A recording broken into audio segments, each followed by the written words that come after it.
आऊज़ुबिल्लाहि मिनश्शैतानिर्रजीम बिस्मिल्लाहिर्रहमानिर्रहीम। अस्सलामु अलैकुम मेरे प्यारे भाइयों और मेरी प्यारी बहनों, आप देख रहे हैं हमारा channel Zoya life health care. आप हमसे रब्ता करना चाहते हैं तो आप हमारे फेसबुक पेज पे मुझसे रब्ता कर सकते हैं। आज मैं इस वीडियो में आपको महबूब का गुस्सा ख़त्म करने के लिए एक वजीफ़ा बताऊंगा।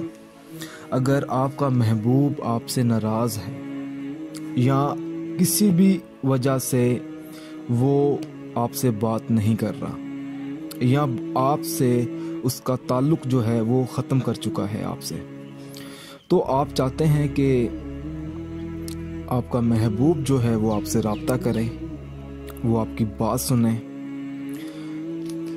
उसके लिए आपको ये अमल करना होगा जो आज मैं आप लोगों को बताने लगा हूँ। रात का वक्त होना चाहिए, 3 दिन का ये अमल होगा जो आपने करना है, और इस अमल की इजाज़त बिल्कुल आम है। आपने किसी और शख्स से इजाज़त नहीं लेनी, बस अल्लाह का नाम लेकर और अपने महबूब को अपने जहन में रख कर आपने ये अमल शुरू कर देना है। इसका तरीका बहुत ही ज़्यादा आसान है। हर नमाज के बाद आप ये अमल कर सकते हैं। 5 बार अमल करना है डेली, 3 दिन का ये अमल होगा। सबसे पहले तो आपने 41 मरतबा या अल्लाह का विर्द करना है।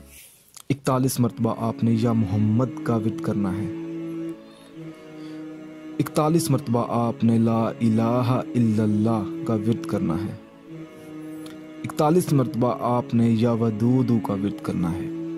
फिर आपने 1 मरतबा बिस्मिल्लाहिर्रहमानिर्रहीम पढ़नी है। इसके बाद आपने अपने महबूब का तसव्वुर अपने दिमाग में रखना है कि आप उस शख्स के लिए ये अमल कर रहे हैं, नाराज़गी ख़त्म करने के लिए।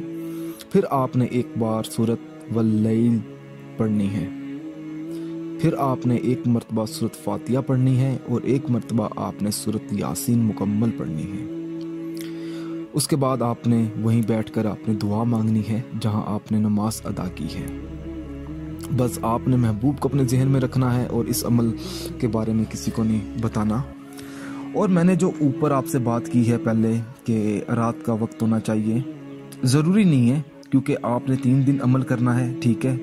और हर नमाज के बाद ये अमल आपने शुरू करना है। अगर आपको कोई चीज़ समझ ना आई हो तो आप मुझसे रब्ता कर सकते हैं फेसबुक पेज पे।